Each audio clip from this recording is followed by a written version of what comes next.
নমস্কার, আদাব। Crime petrol 10 থেকে আপনাদের সবাইকে স্বাগত। আজ আমরা আপনাদের দেখাবো রবি আর প্রিয়ার প্রেম কাহিনীর দ্বিতীয় তথা শেষ ভাগ, যারা 3টি খুন করে পালিয়েছে। একজন সৎ senior police officer Jarnail Singh 2013-র 10ই জুন সকালে তার ডিউটি শেষ করেন। তিনি তার ছেলে হরজিৎ সিং, যে অস্ট্রেলিয়া যাচ্ছিল, তাকে ছাড়তে দিল্লি যান। জার্নেল সিং রাতে বাড়ি ফিরতেই নাইট ডিউটিতে বেরিয়ে যান, যদিও তিনি সেদিন ছুটিতে ছিলেন। টহলদারি গাড়িতে যাওয়ার সময় জার্নেল সিং এর নজর পড়ে রাস্তা দিয়ে হেঁটে যাওয়া দুই যুবক যুবতীর উপর।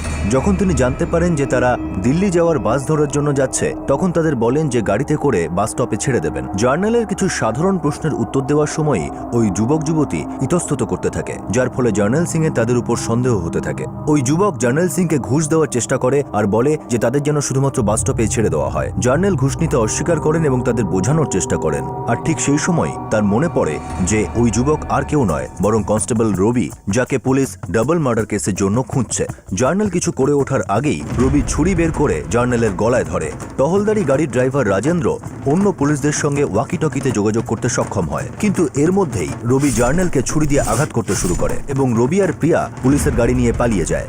পুলিশ ফোর্স বিষয়টি জানার সঙ্গে সঙ্গেই রবি আর প্রিয়ার সম্পর্কে অ্যালার্ট জারি করে দেয়। জার্নেলের অবস্থা সংকটজনক হয়ে পড়ায় তাকে হাসপাতালে নিয়ে যাওয়া হয়। আর অন্যদিকে রবি আর প্রিয়ার খোঁজে তল্লাশি শুরু হয়। পুলিশ রবি আর প্রিয়াকে ধরার জন্য অনেক চেষ্টা করে, কিন্তু তারা পালিয়ে যেতে সমর্থ হয়। কারা ছিল এই রবি আর প্রিয়া, আর ওরা দুটো খুন কেন করেছিল? রবি আর প্রিয়া হরিয়ানার একটা ছোট্ট গ্রামে বাস করত। তারা ছোটবেলা থেকেই একে অপরকে জানতো এবং বড় হয়ে তা প্রেমের সম্পর্কে রূপ নেয়। 2010 সালে রবি পুলিশ ফোর্সে কনস্টেবলের পোস্টের জন্য অ্যাপ্লাই করে এবং সে চাকরি পেয়ে যায়। পুলিশের চাকরি পাওয়ার পরেই সে তার গ্রামে ফিরে আসে এবং প্রিয়াকে বিয়ে করার জন্য পরিবারের সঙ্গে কথা বলে।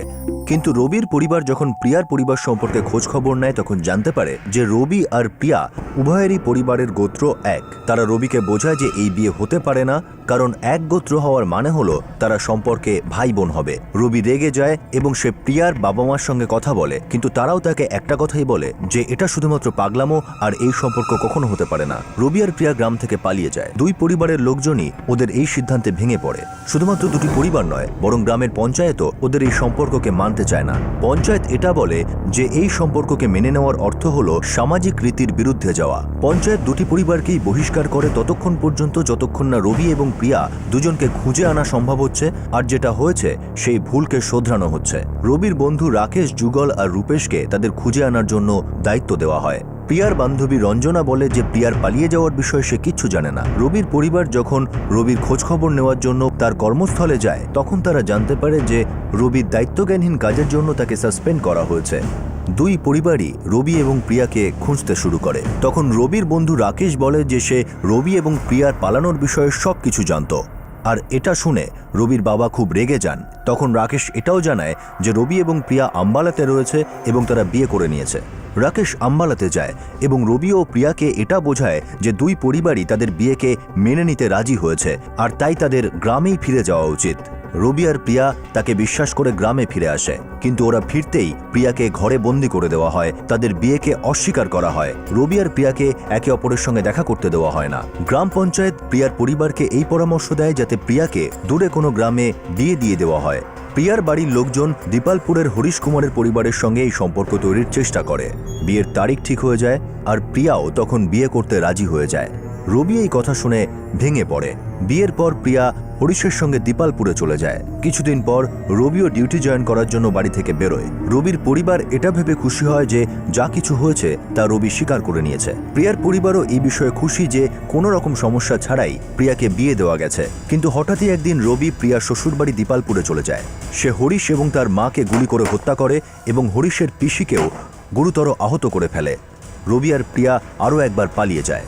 ওদিকে চণ্ডীগড়ে senior police officer Jarnail Singh এর অবস্থা আরও সংকটজনক হয়ে ওঠে। সে মারা যায় এবং তার পরিবার এই খবরটা পেয়ে শোকে ভেঙে পড়ে।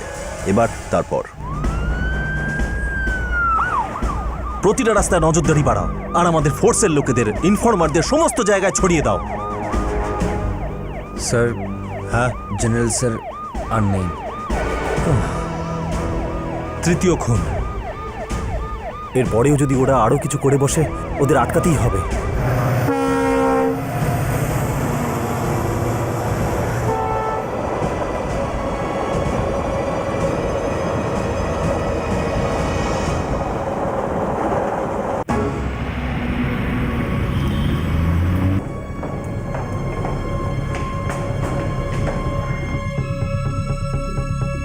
জার্নাল এক সিনিয়র অফিসার ছিল, সৎ এবং নিষ্ঠাবান অফিসার। আর 1 বছর বাকি ছিল রিটায়ারমেন্টের। এক পুলিশ অফিসারের এইভাবে মৃত্যু, এটা পুলিশ ফোর্সের মরালের জন্য ঠিক নয়। স্যার, ওনার মৃত্যুতে আমরা সকলেই খুবই দুঃখিত। আমাদের রবি আর প্রিয়াকে যে কোনোভাবেই হোক গ্রেপ্তার করতে হবে। এমনিতেই 3টে লোকের প্রাণ গেছে। স্যার, আমরা সমস্ত দিকে অ্যালার্ট করে দিয়েছি, কিন্তু আমাদের সন্দেহ যে ওরা শহর থেকে অনেক দূরে পালিয়েছে। প্রথমে ডবল মার্ডার, তারপর 1 মাস ধরে বেপাত্তা, তারপর ওদের চণ্ডীগড়ের রাস্তায় হেঁটে যেতে দেখা যায়, আর তারপর আমাদের অফিসারকে মার্ডার করে। সবাইকে ট্র্যাক করো, আত্মীয় স্বজনের ওপর নজর রাখো। কেউ না কেউ তো জানেই যে ওরা দুজনে কোথায়। ইয়েস স্যার, আমরা অবশ্যই ওদের ধরার চেষ্টা করব। চেষ্টা নয়, আমার রেজাল্ট চাই যত তাড়াতাড়ি সম্ভব।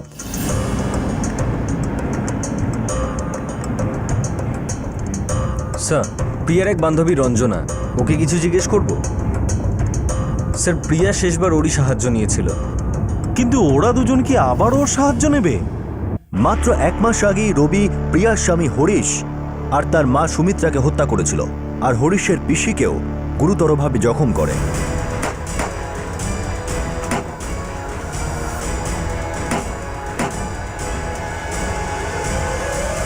কিন্তু রবি কি করে জানতে পারল প্রিয়ার বিয়ে কার সাথে এবং কোথায় হয়েছে, আর সে হরিশের বাড়িতে পৌঁছলো কি করে?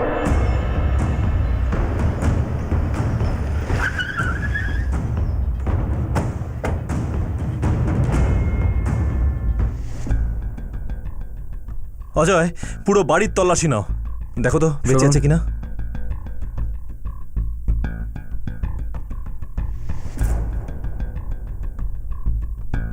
স্যার, এখনো বেঁচে আছে? তাড়াতাড়ি অ্যাম্বুলেন্স ডাকো, তাড়াতাড়ি।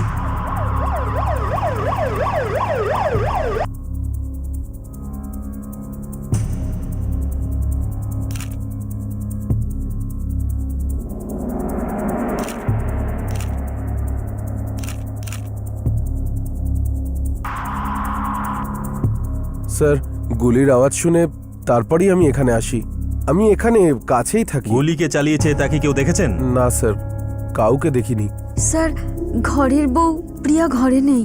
1 সপ্তাহ আগে হরিশের সাথে প্রিয়ার বিয়ে হয়েছিল। স্যার, কয়েকজন প্রিয়ার সঙ্গে একটি ছেলেকে যেতে দেখেছিল।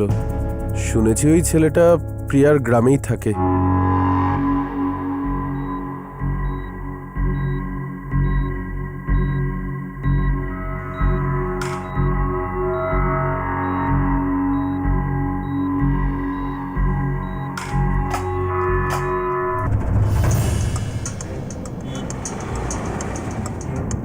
স্যার, ওই মহিলা নিলাম এখন বিপদের বাইরে, কথা বলার অবস্থায় আছেন? 2-3 ঘন্টা বাদে। আর হ্যাঁ স্যার, হরিশের বাবা দিল্লি থেকে ফিরে আসছেন, সন্ধ্যের মধ্যে পৌঁছে যাবেন। এই প্রিয়া গোড়ার গ্রামের বাসিন্দা, সেই গ্রামে কারোর সাথে ওর প্রেম টেমের কোনো ব্যাপার ছিল না তো?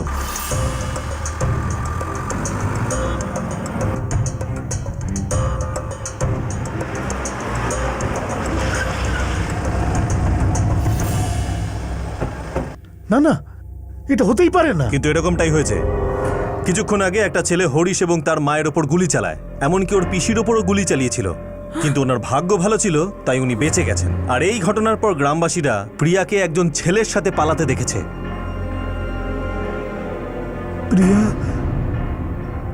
এটা কি করে করলো? গ্রামের বাইরে ওর বিয়ে দিয়েছিলাম, ওকে গ্রামের বাইরে পর্যন্ত যেতে দিইনি। তাহলে ও দীপালপুরে আছে, এই কথাটা কি করে জানলো রবি? রবি? এই রবি কে?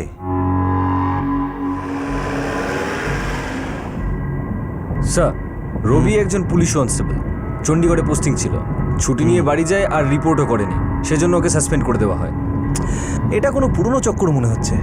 অজয়, একটা কাজ করো, গ্রামের লোকেদের থেকে খোঁজ নাও ওদের দুজনের গল্পটা কি। স্যার,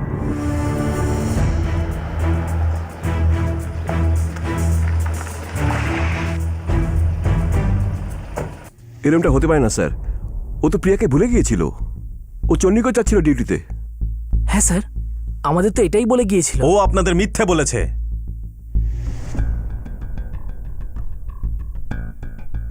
ওকে বাড়িতে নিয়ে আসার পর থেকে ও একবারও প্রিয়ার সাথে দেখা করেনি। ফিরিয়ে আনলেন মানে? রবির ফোন নাম্বারটা কি?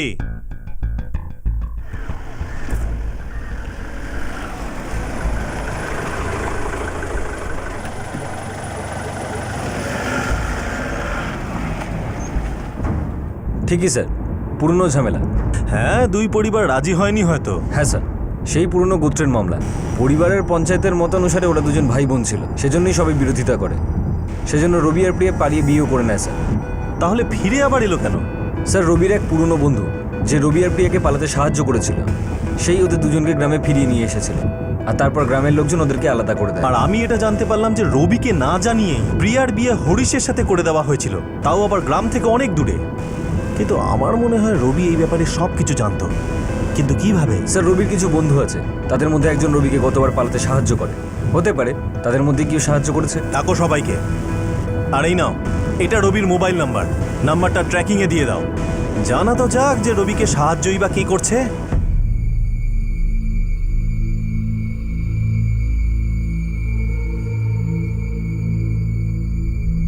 পয়েন্ট ব্ল্যাঙ্ক রাইফেল থেকে শুট করা হয়েছে। আর যে গুলি চালিয়েছিল সে পুলিশে চাকরি করে। আপনি নিজেই চেক করে নিন, হতে পারে সার্ভিস ওয়েপনই ইউজ করা হয়েছে।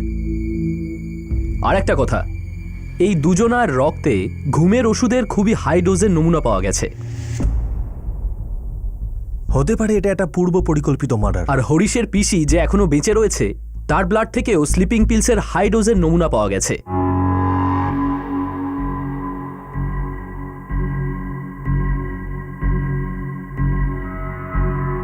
আগে হ্যাঁ, নীলম দেবীর রক্তে স্লিপিং পিলের নমুনা পাওয়া গেছে। ওনার সাথে কথা বলা যাবে? হ্যাঁ, এখন আপনি কথা বলতেই পারেন। স্যার, আমি সত্যি বলছি, আমরা জানি না যে রবি কোথা থেকে জানতে পারলো যে প্রিয়ার শ্বশুরবাড়িটা কোথায়। হ্যাঁ স্যার, আমরা তো এটাও জানতাম না যে প্রিয়ার বিয়ে কার সঙ্গে আর কোথায় হয়েছে। তোমাদের বন্ধু রবি ওখানে সার্ভিস রাইফেল নিয়ে গেছিল। ও প্রিয়ার স্বামী হরিশ, ওর মা আর পিসি তিনজনের উপরেই গুলি চালায়, আর তারপর প্রিয়াকে নিয়ে পালিয়ে যায়। ব্যাপারটা কতটা গুরুতর তোমরা বুঝতে পারছো? হ্যাঁ স্যার, কিন্তু আমরা কিছুই করিনি স্যার। এটা কি করে হতে পারে যে ও কারো সাহায্য ছাড়াই প্রিয়া শ্বশুরবাড়িতে পৌঁছে গেল, যেখানে প্রিয়ার সঙ্গে ওর কোনো কন্ট্যাক্টই ছিল না? স্যার, আমরা সত্যি কিচ্ছু জানি না। আর আমরা তো ভেবেছিলাম যে ওরা দুজন দুজনকে ভুলে গেছে। হ্যাঁ স্যার, সারা গ্রামও এটাই জানতো যে প্রিয়া বিয়ের জন্য রাজি হয়েছে।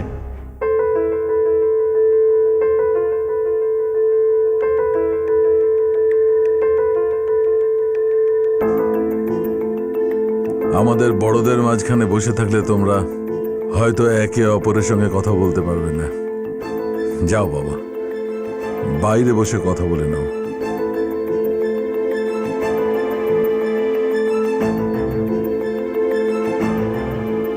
দুজনকে বেশ ভালোই লাগছে না? আগে হ্যাঁ, দেখো প্রিয়াও খুব খুশি মনে হচ্ছে। রবিকে সবাই এটাই বুঝিয়েছিলাম স্যার যে প্রিয়া নিজের ইচ্ছেই বিয়ে করছে, আর এটা শুনে ও খুব ভেঙে পড়েছিল, খুব দুঃখ পেয়েছিল স্যার। হ্যাঁ স্যার, আর আমরা ভেবেছিলাম যে ও সত্যিটা মেনে নিয়েছে।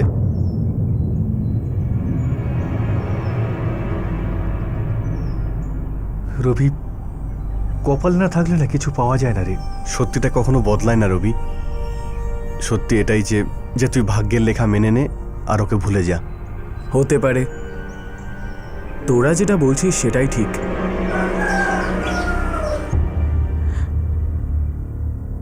আমি কিছু জানি না স্যার। আমি জানি না যে প্রিয়ার সাথে কোনো রবি নামের ছেলের কোনো প্রেমের সম্পর্ক ছিল। ওই দিন যখন আমি বাইরে এলাম তো দেখলাম বৌদিকে ওরা গুলি মেরেছিল, আর প্রিয়া ওই ছেলেটার সাথে ঘরে ছিল। আমি কিছু বলার আগে ওই ছেলেটা আমার উপরে আমাকে গুলি করলো। আপনার রক্তে ঘুমের ওষুধের ট্রেস পাওয়া গেছে, হরিশ এবং ওর মায়ের রক্তেও পাওয়া গেছে। এখন এটা অস্বাভাবিক লাগছে যে তিনজন মানুষই একসাথে ঘুমের ওষুধ খেয়েছিলেন।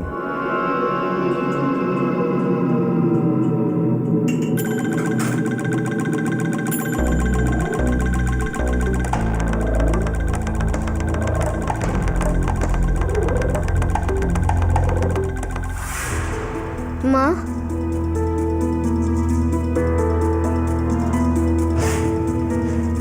পিসি,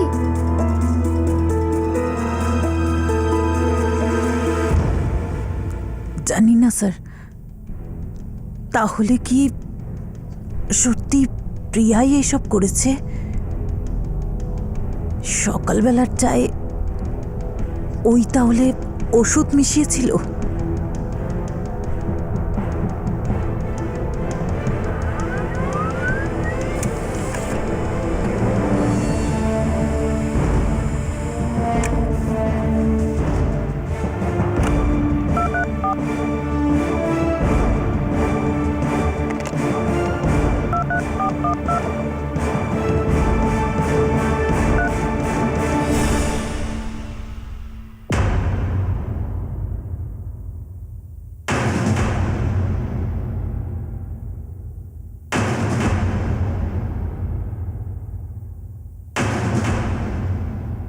সন্তানকে মানুষ করতে না পারলে এরকমটাই হয়।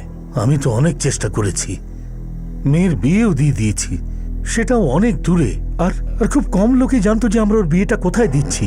কিন্তু রবি জানতে পারলো তো, ও তো গিয়ে প্রিয়ার স্বামীকেই মেরে ফেললো, আর ওর শাশুড়িকে। এই কথায় ভরসা করে আমরা সত্যি বড় ভুল করেছি যে ওরা একে অপরকে ভুলে যাবে। আমার কথা বিশ্বাস করুন আপনারা, আমার বিন্দুমাত্র ধারণা নেই ও ওখানে পৌঁছলো কি করে। আমার ছেলে যে জঘন্য কাজ করেছে তার জন্য ওকে কোনোদিন ক্ষমা করব না। আমি ভাববো আজ থেকে আমার কাছে আমার ছেলে মৃত।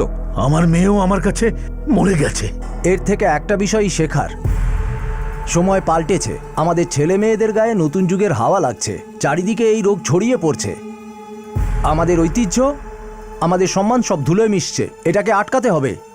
আমাদের যে করেই হোক আমাদের সন্তানদের এই জিনিসটা বোঝাতে হবে। পঞ্চায়েত এই সিদ্ধান্ত নিচ্ছে যে আজকের পর থেকে রবি আর প্রিয়া মরে গেছে, আমাদের কোনো সম্পর্ক নেই ওদের সাথে।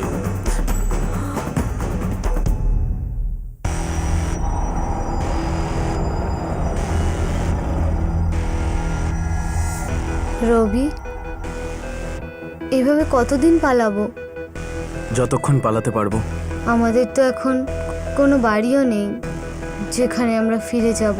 আমরা যেখানেই যাব সেটাকেই নিজের বাড়ি বানাবো, নতুন নতুন জায়গা দেখব। আমার না একটা স্বপ্ন আছে, আমি মুম্বাই যেতে চাই, ওখানে অনেকক্ষণ বসে সমুদ্র দেখতে চাই। ঠিক আছে, আমরা মুম্বাইতেও যাব।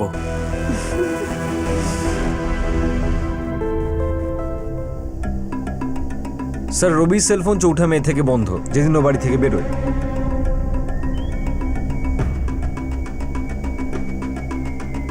কল রেকর্ড থেকে আর কিছু জানতে পারলে? স্যার, দীপকপুর গ্রামের একটা নাম্বার থেকে রবির কাছে ফোন এসেছিল, আর রবিও সেই নাম্বারে ফোন করেছিল। কার নম্বর এটা? হরিশ কুমার, প্রিয়ার স্বামী। হরিশ তো রবির সাথে কথা বলবে না, ও তো রবিকে চিনতই না। প্রিয়াই তাহলে হরিশের ফোন থেকে রবির সাথে কথা বলেছে। স্যার, আরেকটা ব্যাপার, 26 এপ্রিল প্রিয়ার বিয়ে হয়, কিন্তু এই দেখুন স্যার, এই একটা কল গোড়ার গ্রাম থেকে 25 তারিখ রবির কাছে এসেছিল, আর এই নাম্বারটা কোনো পরমজিতের। এই ভদ্রলোক আবার কে?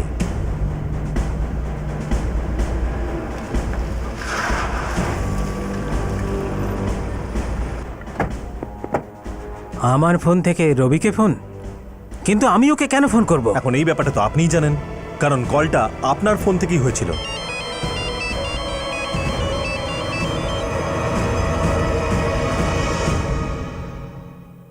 রঞ্জনা, তুই কি 25 এপ্রিল আমার ফোন থেকে কাউকে ফোন করেছিলি?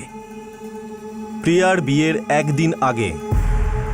সত্যি করে বল রঞ্জনা। বাবা, আমি জানতাম না যে এরকম কিছু ঘটবে। রঞ্জনা, তুই একটু প্রিয়ার বিয়ের শাড়িটা দেখে নে, আমি তোদের জন্য ততক্ষণ চা নিয়ে আসছি। শাড়িটা কত সুন্দর, তাই না? আমার একটু উপকার করবি? কি? আমি একটা ফোন করব। কিন্তু তুই তো জানিস আমার কাছে কোনো ফোন নেই। একটা কাজ করি না, আমি তোকে তোর বাড়ি অবধি ছাড়তে যাচ্ছি, তুই তোর বাবার ফোনটা তাড়াতাড়ি নিয়ে চলে আসবি। কিন্তু কেন? আমি শুধু একবার রবির সাথে কথা বলতে চাই। প্রিয়া, কেউ যদি এটা জানতে পারে না, তোর বাবা তোকে মেরে ফেলবে আর আমার বাবা আমাকে। এই শেষবারের মতন রঞ্জনা, কালকে আমার বিয়ে, এরপর তো হয়তো সারা জীবন ওর সাথে দেখা করতে পারবো না। এই শেষবার আমি ওর সাথে কথা বলতে চাই।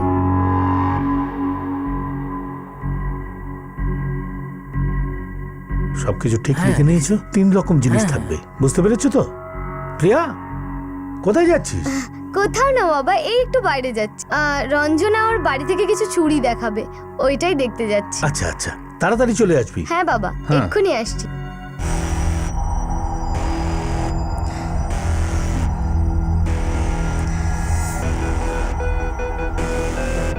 এই নে, কিন্তু তাড়াতাড়ি করবি, বাবা ঘুমোচ্ছে। বাবা জেগে যাওয়ার আগেই ফোনটা দিয়ে দেবো। এক্ষুনি আসছি। প্রিয়া, তাড়াতাড়ি কর।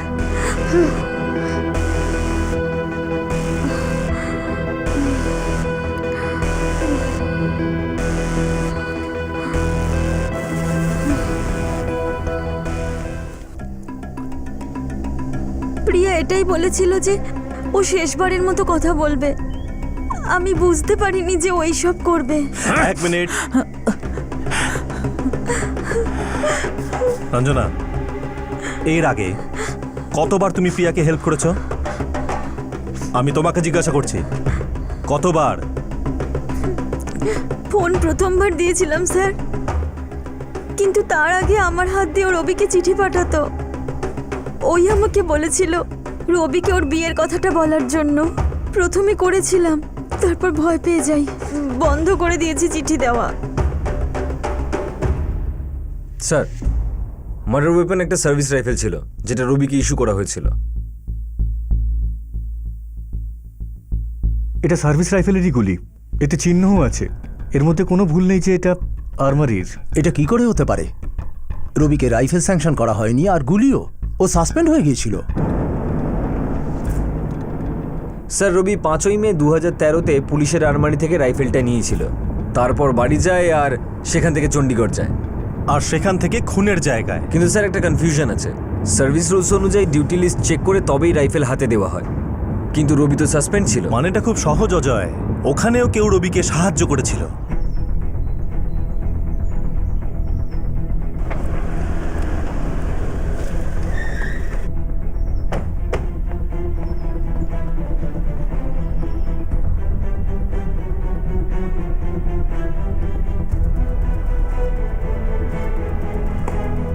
কনস্টেবল মনিন্দর সিং, রবি যে সাসপেন্ড এটা তুমি আগে থেকেই জানতে, তা সত্ত্বেও তুমি ওকে গুলি এবং রাইফেল ইস্যু করে দিলে। দেখো মনিন্দর, নেগলিজেন্স অফ ডিউটি এই চার্জ তো তোমার উপর লাগবেই। এখন এটা হওয়ার আগে তুমি যদি সত্যি কথাটা বলে ফেলো, আখেরে সেটা তোমারই লাভ হবে। আসলে স্যার, আমি আর রবি ব্যাচমেট ছিলাম স্যার। স্যার, আমি জানতাম না যে ও রাইফেলটা এরকম কোনো কাজে ব্যবহার করবে। ভাই রবি, তুই আছিস কোথায়? এতদিন পরে তোকে দেখছি, আর এসে রাইফেল চাইছিস, তাও কোনো ডিউটি লিস্ট ছাড়াই। ভাই, তুই আমাকে সন্দেহ করছিস? আচ্ছা শোন, এই ডিউটি লিস্ট পরে চেক করে নিস। এখন আমাকে ডিউটিতে জয়েন করা। স্যার খুব রেগে আছেন আমার ওপর। এখন যদি বিনা রাইফেলে স্যারের সামনে যাই তো একটা নতুন প্রবলেম হয়ে যাবে। চল, ঠিক আছে।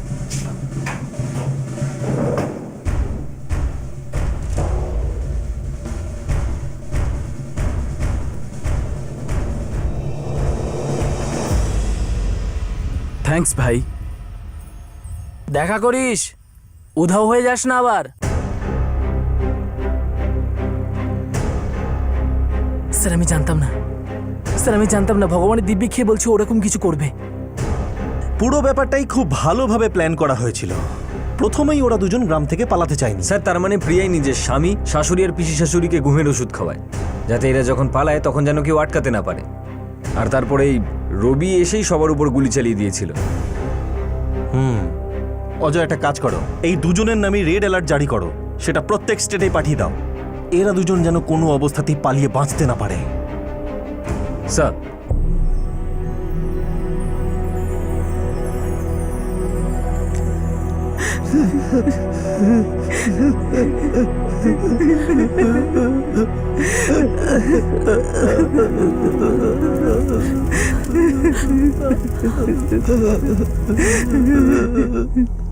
আমার অনেক বড় ভুল হয়ে গেছে। এ ভুল নয় সোমেশ বাবু, আপনি অন্যায় করেছেন। আপনি বাড়ির বড় না? আপনারও কি জানা ছিল না যে রবি আর প্রিয়ার বিয়ে হয়ে গেছে? একবার তো সত্যি কথা বলতে পারতেন, তাহলে আমার বউ আর ছেলের প্রাণ তো বেঁচে যেত। দেখুন, ওটা বিয়ে বলে আমরা মানি না। আমাদের সমাজে বিয়েটাকে অস্বীকার করেছে। কিন্তু ওরা তো মনে করতো রবি আমার বউ এবং ছেলেকে মেরে ফেলেছে, আর তাতে আপনার মেয়েরও হাত আছে। নিজেদের সুখের জন্যে আপনারা আমার পরিবারকে তছনছ করে দিলেন। হরিশ ও তার পরিবার রবি এবং প্রিয়ার সম্পর্কের বিষয়ে কিছুই জানতো না।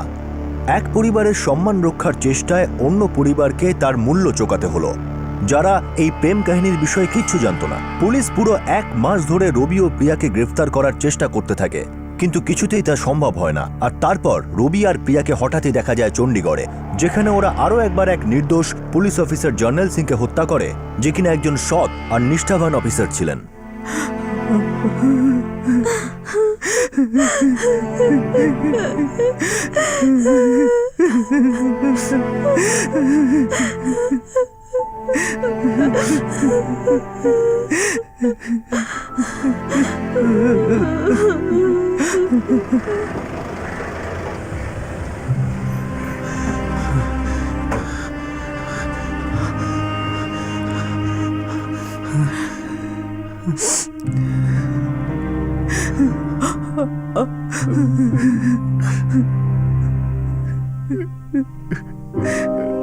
তুমি শুধু আর 1 বছর চাকরি করবে, তারপর একদম রেস্ট। কিন্তু বাবা আমি তো না, আর কোনো এক্সটেনশন না, এবার থেকে সমস্ত দায়িত্ব আমার। ঠিক আছে বাবা, যেমন তুমি বলবে সেই রকমই হবে।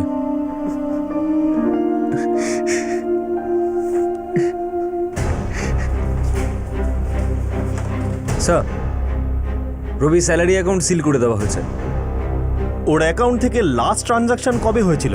গত মাসে একটাও নয় স্যার, তবে মে মাসে 2 লাখ টাকা লোন নিয়েছিল স্যার, হয়তো পালাবার ষড়যন্ত্র করার আগে। আত্মীয়দের থেকে কোনো খবর? ওর পরিবারের উপর পুরো নজর আছে স্যার। ওর একটা পিসিও আছে স্যার, চণ্ডীগড়ে থাকে, তার উপরেও নজর রেখেছে। Good afternoon sir. কি প্রোগ্রেস রাজেশ? স্যার, আমরা রবির সব আত্মীয়দের সারাক্ষণ ট্র্যাক করছি। তাও কিছু জানতে পারোনি? এখনো পাইনি স্যার, কিন্তু আপনি ভরসা রাখুন, আমরা ঠিক ওদের খুঁজে বার করব। কৌশল যেমনই হোক তাতে কিছু যায় আসে না, ওদের দুজনকে গ্রেপ্তার করতে হবে। Is that clear? হ্যাঁ স্যার।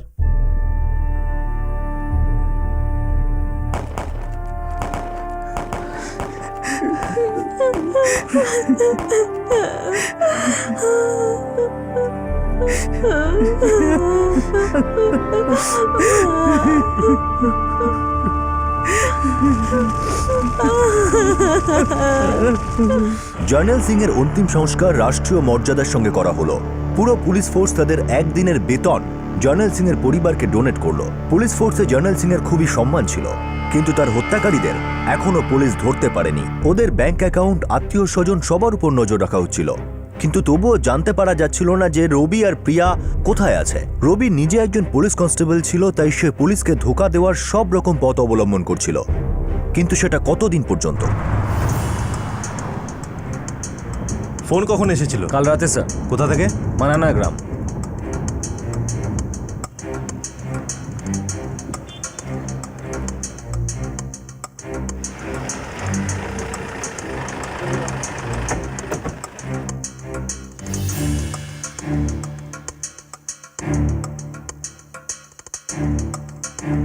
স্যার, আমার মনে নেই। এরকম কতজন আসে তোর দোকানে প্রতিদিন যে এদেরকে তুই চিনতে পারছিস না?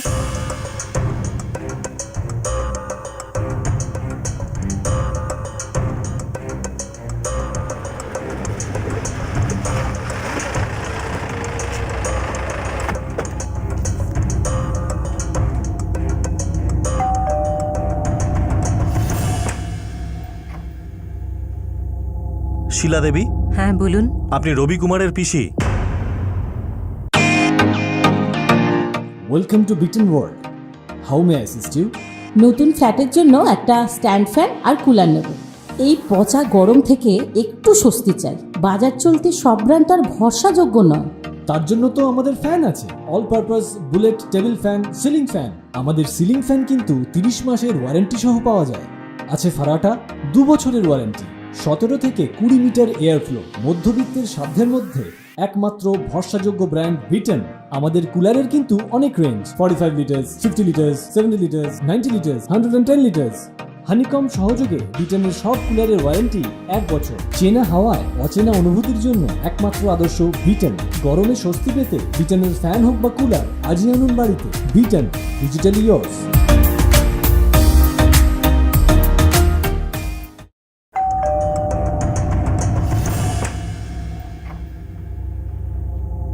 শিলা দেবী, হ্যাঁ বলুন। আপনি রবি কুমারের পিসি?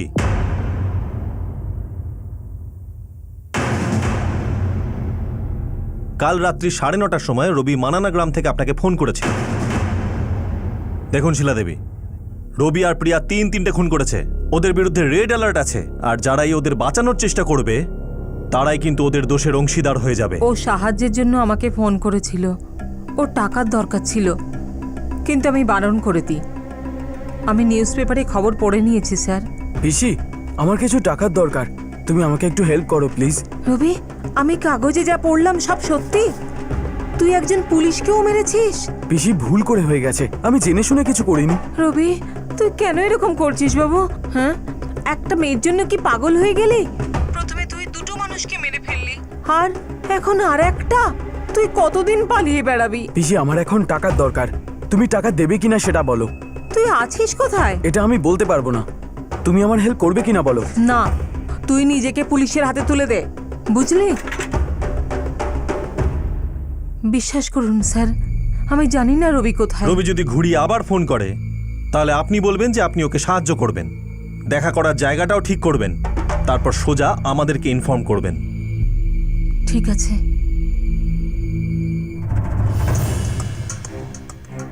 দেখুন শিলা দেবী, রবি যদি আত্মসমর্পণ করে তবে সেটা ওর জন্যই ভালো হবে। 3টে খুন করেছে ও, বুঝতে পারছেন আশা করি। স্যার, মনে হচ্ছে যে ওরা মানানা গ্রাম থেকে বেরিয়ে পড়েছে। দেখা যাক কত দূর পালাতে পারে। এবার তো ওদের পকেটে টান দেবে, বেশি দূর পালাতে পারবে না।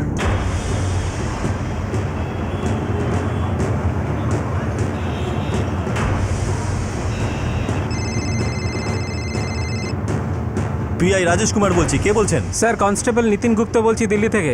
হ্যাঁ বলো। আমি আর কনস্টেবল রবি কুমার একসাথে ছিলাম ট্রেনিংয়ে।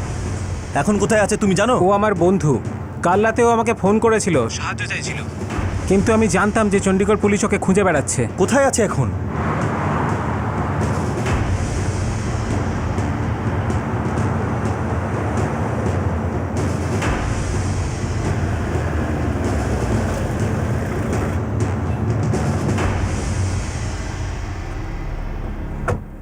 এখন ওখানেই আছে? হ্যাঁ স্যার, আমি ওদের জন্য থাকার জায়গা ঠিক করেছিলাম, এখনো ওখানেই আছে প্রিয়ার সঙ্গে।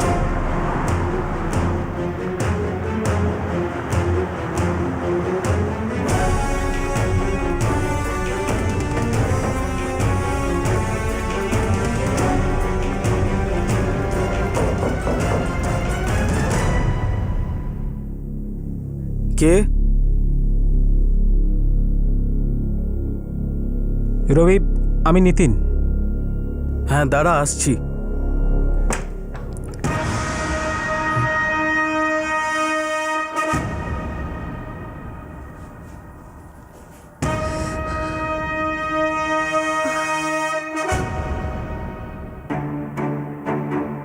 তোর কোনো দোষ নেই নিতিন, একদিন না একদিন তো এটা হওয়ারই ছিল, আর এমনিতেও আমরা এর জন্য তৈরি ছিলাম।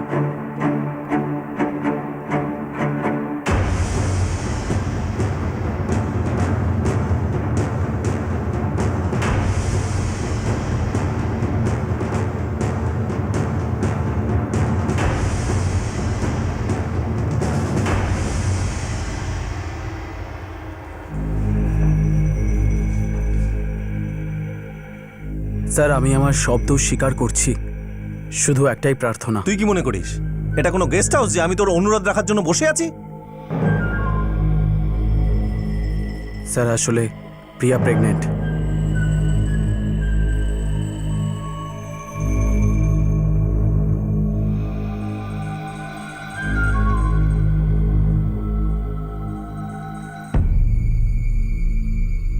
স্যার, হরিশ আর ওর মাকে আমিই মেরেছি, ওর পিসিকেও গুলি আমি করেছি। সব ঠান্ডা মাথায় প্ল্যান করে করেছিস, তাই না? হ্যাঁ স্যার। বিয়ে করার জন্য হ্যাঁ করে দে, এখন কিছু করতে গেলে তোরও প্রাণ যাবে আর আমারও। তুই রাজি হলে আমি কোনো না কোনো ব্যবস্থা করেই নেব। স্যার, আমরা সব থেকে বড় ভুল করেছি আমার বন্ধু রাকেশের কথা বিশ্বাস করে আর গ্রামে এসে। আমাদের ফেরাই উচিত হয়নি। স্যার, আপনিই বলুন না, কি মানে হয় এই সমস্ত গোত্রের, এই সমস্ত পুরনো চিন্তার? আমরা মানতাম না এই সমস্ত নিয়ম, তাহলে আমাদের ওপর জোর কেন? ওরা সবাই আমাদেরকে ঠকিয়েছে, চাল চেলেছে, তারপর আমরাও চাল চেলেছি। হ্যালো রবি, রবি কালকে আমার বিয়ে। হ্যাঁ হ্যাঁ জানি, তুই চুপচাপ বিয়ে করে নে।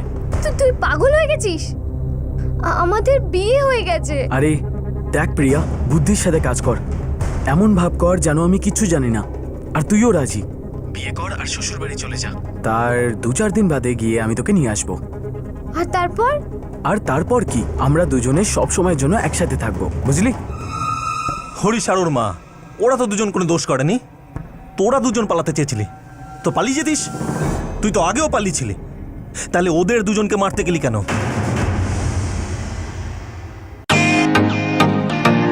Welcome to Bitten world, how may I assist you? নতুন ফ্ল্যাটের জন্য একটা স্ট্যান্ড ফ্যান আর কুলার নেব। এই পচা গরম থেকে একটু স্বস্তি চাই। বাজার চলতে সব ব্র্যান্ড তো আর ভরসাযোগ্য নয়। তার জন্য তো আমাদের ফ্যান আছে, all purpose bullet table fan, ceiling fan. আমাদের সিলিং ফ্যান কিন্তু 30 মাসের ওয়ারেন্টি সহ পাওয়া যায়। আছে ফারাটা 2 বছরের ওয়ারেন্টি, 17 থেকে 20 মিটার এয়ার ফ্লো, মধ্যবিত্তের সাধ্যের মধ্যে একমাত্র ভরসাযোগ্য ব্র্যান্ড বিটেন। আমাদের কুলারের কিন্তু অনেক range, 45 litres, 50 litres, 70 litres, 90 litres, 110 litres. Honeycomb সহযোগে বিটেনের সব কুলারের ওয়ারেন্টি 1 বছর। চেনা হাওয়ায় অচেনা অনুভূতির জন্য একমাত্র আদর্শ বিটেন। গরমে স্বস্তি পেতে বিটেনের ফ্যান হোক বা কুলার আজই আনুন বাড়িতে। Beeton, digitally yours.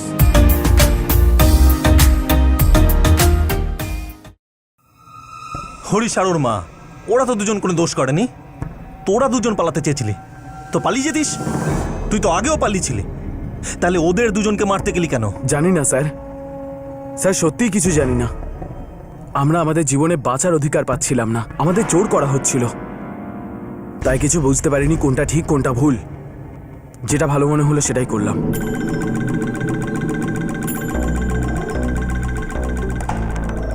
শ্বশুর গেছে তোর?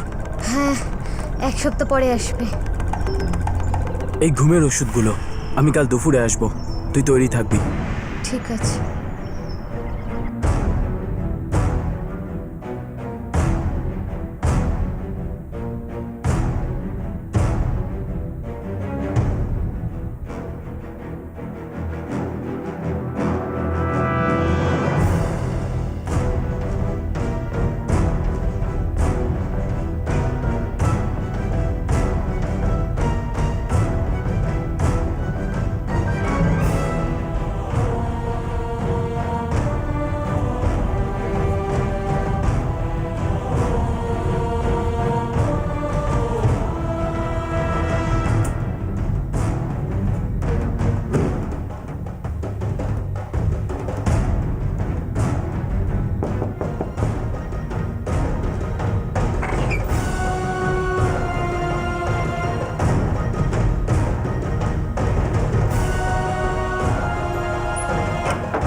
ওরা তখন ঘুমোচ্ছিল, নিজেদের আত্মরক্ষাও করতে পারতো না। এই অসহায় মানুষগুলোকে তুই মেরে ফেললি। আর একজন পুলিশ অফিসার যে তোদের সাহায্য করতে চেয়েছিল, তুই কি জানতিস যে উনি কত সিনিয়র অফিসার ছিলেন? স্যার ওনাকে বলেও ছিলাম বাস স্ট্যান্ড পর্যন্ত ছেড়ে দিতে। স্যার ওনার সাথে আমার কোনো শত্রুতা ছিল না, আর না আমি ওনার কোনো ক্ষতি করতে চেয়েছিলাম। স্যার আমি এরকম কিচ্ছু করতে চাইনি। স্যার আমরা তো আর পুলিশের গাড়ি দাঁড় করাইনি, আমরা তো শুধু রাস্তা খুঁজছিলাম বাস স্ট্যান্ডের জন্য। স্যার আমরা তো পালিয়ে যেতে চেয়েছিলাম এই শহরের থেকে দূরে, সব সময়ের জন্য। 3জন মানুষকে প্রাণে মেরে তুই কত দূর পালাতে পারতিস? স্যার আমরা জানতাম যে আমরা বেশি দূরে যেতে পারবো না। আমরা যখন প্রথম খুন করেছিলাম তখনই বুঝতে পেরেছিলাম আমরা বাঁচবও না। স্যার আপনিই বলুন, যে নিয়ম আইন মেনে নেয় না, দেশের সংবিধান অনুযায়ী তার কোনো মূল্য নেই, এই সমস্ত নোংরা নিয়মের রাজত্ব এখনো কেন আছে আমাদের সমাজে? আর এই সমস্ত ধারণাকেই আমরা আমাদের সমাজের নিয়ম বলি? স্যার এই সমস্ত ধারণার সাথে আমরা বেঁচে থাকতে পারবো না।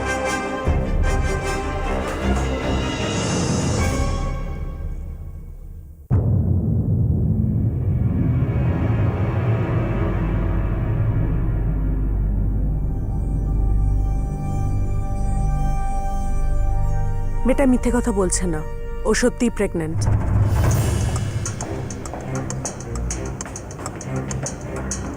স্যার আমরা ওই সার্ভিস রাইফেল এবং কার্তুজগুলো বাজেয়াপ্ত করেছি, যা দিয়ে হরিশ এবং তার মাকে খুন করা হয়েছিল। আর স্যার ওই মেয়েটি প্রিয়া প্রেগনেন্ট। এক কাজ করো, ওই মেয়েটার যে মেডিকেল হেল্প লাগে দিয়ে দাও, আর তাড়াতাড়ি ওদের বিরুদ্ধে চার্জশিট রেডি করো। Yes sir.